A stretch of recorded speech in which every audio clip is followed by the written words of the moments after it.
নমস্কার, আমি তানিয়া আড়াইজন ভবঘুরের আরেকটি ভ্লগ নিয়ে চলে এসেছি।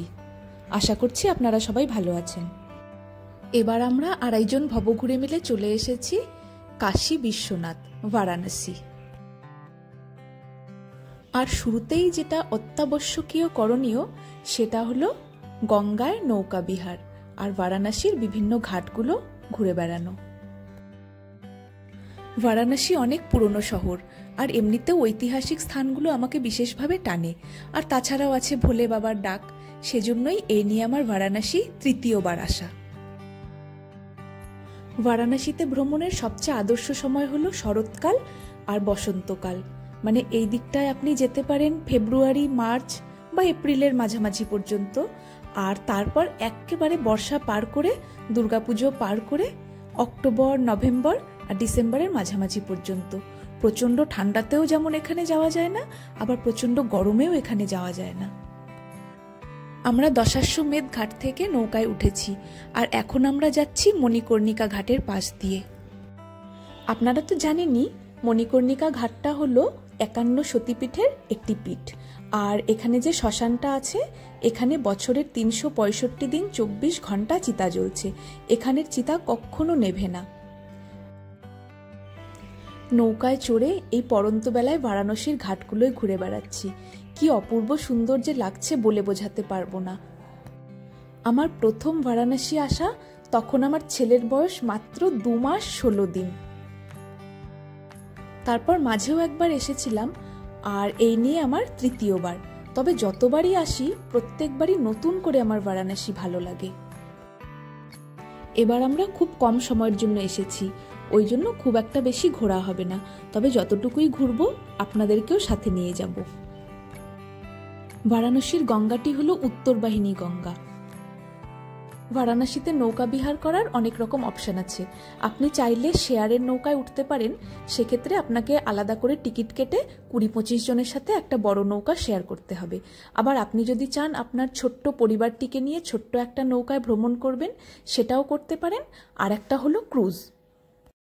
তবে আমার আবার ক্রুজটা বিশেষ পছন্দ না। সেটা ওই চেয়ারের মধ্যে বসে কাঁচের জানালা দিয়ে বাইরেটা দেখা, মনে হয় পুরোটা যেন উপভোগ করা যায় না। তাই আমি যতবারই আসি এই ছোট নৌকাগুলো বুক করি। গল্প করতে করতে আজকের নৌকা বিহারও প্রায় শেষের পথে। প্রায় সন্ধে হয়ে এসেছে। এখন আমরা যাব দশাশ্বমেধ ঘাট, ওখানে বসে গঙ্গা আরতি দেখব। চলুন যাওয়া যাক।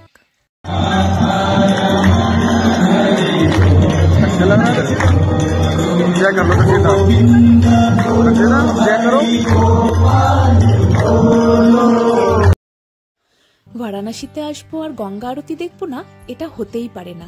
ভিড় দেখেছেন? এখন আমরা আছি দশাশ্বমেধ ঘাট। তবে এখানকার প্রত্যেকটা ঘাটেই আলাদা আলাদা করে আরতি হয়। তবে তার মধ্যে সবচেয়ে বড় যে আরতিটা, সেটা হলো দশাশ্বমেধ ঘাট, আর তারপর রাজেন্দ্র প্রসাদ ঘাট। যাই হোক, একটু কিছুক্ষণ দেখে নি মন ভরে। কি যে ঐশ্বরিক একটা অনুভূতি পাওয়া যায়, এখানে না এলে বোঝা যাবে না। ভিড় দেখেছেন? একেবারে তিল ধারণের জায়গাটি নেই। আর ওই দেখুন, ছোট্ট একটি পুচকে গানের তালে তালে করতাল বাজাচ্ছে। এখন আমরা দশাশ্বমেধ ঘাটে আরতি দেখছি ঠিকই, তবে এই গঙ্গা আরতিটা শেষ করে তারপর আমরা যাব কেদার ঘাট। কেদার মন্দিরটা আমার আবার বেশ ভালো লাগে, বেশ ছিমছাম, ভিড়ভাড় কম।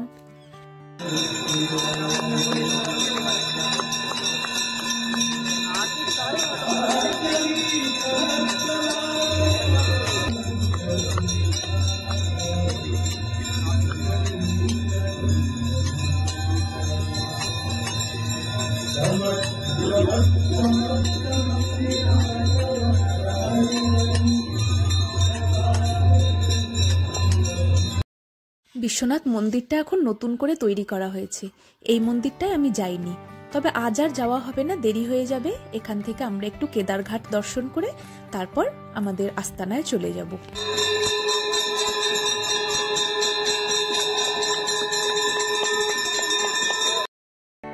সন্ধে গড়িয়ে রাত হতে চলল।